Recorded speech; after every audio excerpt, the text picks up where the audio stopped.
Tak pernah dengar nama Yesus, kesaksian gadis Tiongkok yang menyentuh hati. Stay di sini di Kesaksian Luar Negeri Podcast.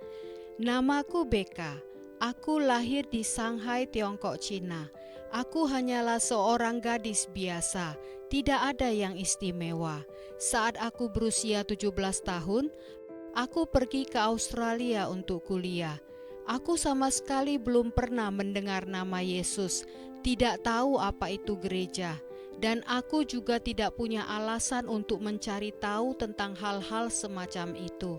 Setelah lulus kuliah, aku tidak bisa mendapatkan pekerjaan di Adelaide, Australia sebagai lulusan baru.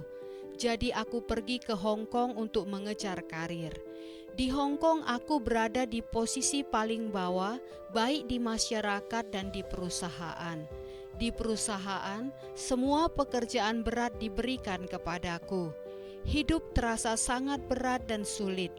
Hubunganku dengan keluargaku juga buruk. Tidak ada yang berjalan dengan baik bagiku sebagai anak muda yang baru lulus dan baru masuk di dunia kerja. Aku sangat merindukan persahabatan dengan orang-orang lain. Aku ingin dimengerti dan aku mendambakan kasih sayang. Jadi aku mengikuti apa yang teman-temanku lakukan. Minum alkohol, pergi ke pesta, kehidupan seperti itu. Tapi semua itu terasa hampa, hatiku tetap kosong. Aku merasa pasti ada sesuatu yang lebih daripada hidup seperti ini. Tidak mungkin hidup hanya seperti ini terus. Harusnya ada sesuatu yang lebih baik. Pikiran itu terus ada di kepalaku. Hari demi hari, bulan demi bulan berlalu, dan aku terus bergumul dengan kehidupan. Dan kemudian sekilas aku melihat di dekat apartemenku ada sebuah gereja di pojokan jalan. Sebelum cerita tentang gereja lebih lanjut, di Tiongkok, Cina, kami hidup dalam masyarakat komunis. Hanya ada satu partai di sana, dan setiap orang harus setia kepada partai itu. Sejak kecil kami diindoktrinasi bahwa hanya itulah satu-satunya pilihan. Hanya bisa setia pada satu partai itu dan pemimpinnya. Dan itulah satu-satunya hal yang boleh disembah dan dihormati. Kami tidak tahu hal-hal lain. Tentang kehidupan setelah kematian, kami percaya tentang adanya siklus kehidupan. Jika seseorang mati, orang itu akan hidup kembali di kehidupan berikutnya. Konsep ini dimiliki mungkin karena pengaruh ajaran Buddha. Pemikiran seperti itu cukup umum di Tiongkok, Cina. Sehubungan dengan hal-hal spiritual, aku benar-benar tidak mencari hal-hal seperti itu. Keluargaku semuanya ateis. Kakek nenekku dulu memang menjalani ajaran Buddha, tapi itu tidak ada hubungannya denganku. Aku rasa aku ateis sejak awal. Aku tidak tahu bahwa Tuhan itu ada. Mungkin aku tahu sedikit, tapi tidak pernah tertarik untuk mencari tahu tentang Tuhan. Aku tidak pernah mendengar tentang Yesus dari TV ataupun dari teman. Di Tiongkok, Cina, semua informasi seperti itu tentang Yesus diblok. Gereja-gereja resmi sangat dibatasi. Hanya ada gereja bawah tanah, dan gereja itu tidak boleh mengadakan kegiatan besar karena pemerintah Cina akan merasa terancam dan akan segera menutupnya. Kisah tentang aku mendengar tentang Yesus diawali ketika suatu hari Minggu aku sempat melihat sekilas dari sudut mataku sekelompok orang bule. Waktu itu aku lewat di depan gereja yang dekat dengan apartemenku itu. Di Asia umumnya kehadiran orang bule sangat mencolok, mungkin karena kulit mereka yang terang. Aku melihat mereka kelihatan sangat bahagia, saking bahagianya sampai terasa agak mengganggu. Mereka saling berpelukan, mungkin baru selesai kebaktian gereja dan hendak makan siang bersama.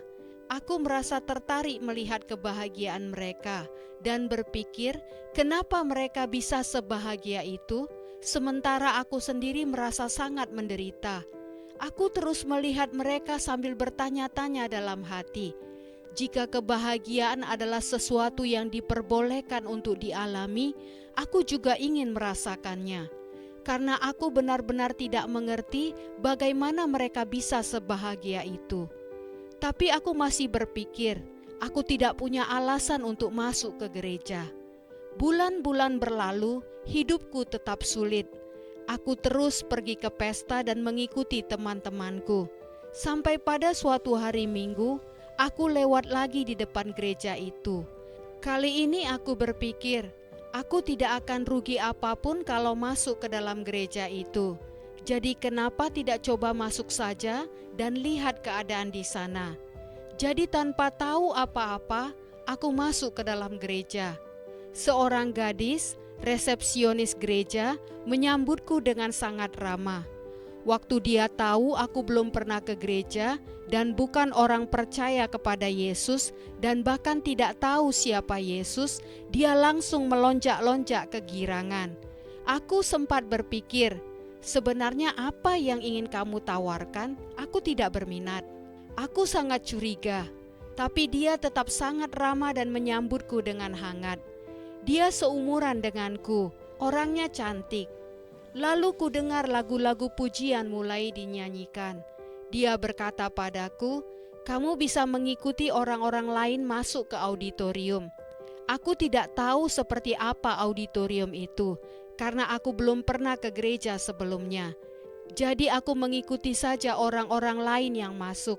Aku melihat para pemimpin pujian, mereka mengangkat tangannya, memuji menyembah Tuhan. Dan aku berpikir, apaan ini? Apa yang kulihat sangat asing. Aku belum pernah mengalami hal seperti itu. Saat itu, aku memilih bersembunyi di pojok karena tidak mau ada orang melihat atau menyapaku. Tapi saat lagu-lagu pujian dinyanyikan itu pula, aku mulai menangis. Aku menangis sesenggukan dan kemudian benar-benar menangis. Aku tidak tahu kenapa. Aku tidak tahu apa yang sedang terjadi. Tapi rasanya seperti jiwaku sedang dibersihkan. Aku merasa lebih ringan. Setelah kebaktian selesai, aku langsung lari keluar karena tidak mau ada yang akan mengajakku bicara. Lalu aku bertanya pada diriku sendiri, apa yang baru saja terjadi denganku? Aku tidak mengerti, tidak bisa menjelaskannya. Tapi aku tahu, aku harus datang lagi ke gereja itu.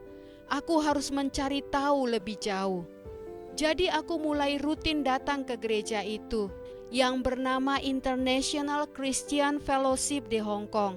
Lalu aku mulai bergabung dalam kelompok anak muda di gereja itu.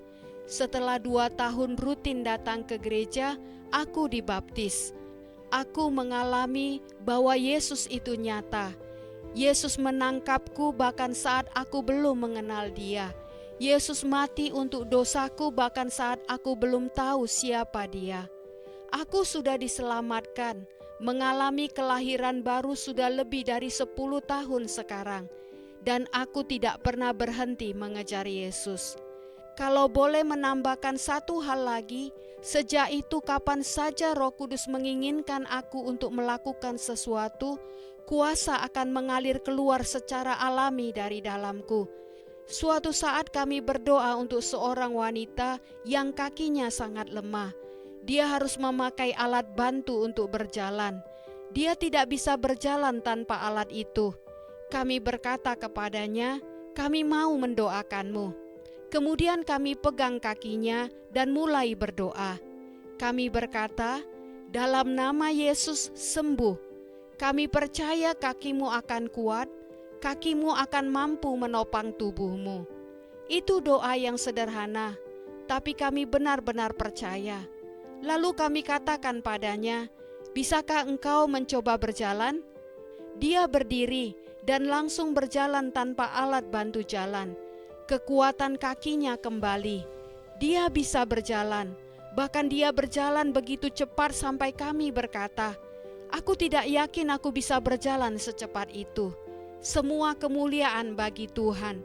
Tuhan melakukan mukjizat-mukjizat melalui kita. Puji Tuhan, sampai bertemu di episode berikutnya. Tuhan Yesus memberkati kita semua. Amin.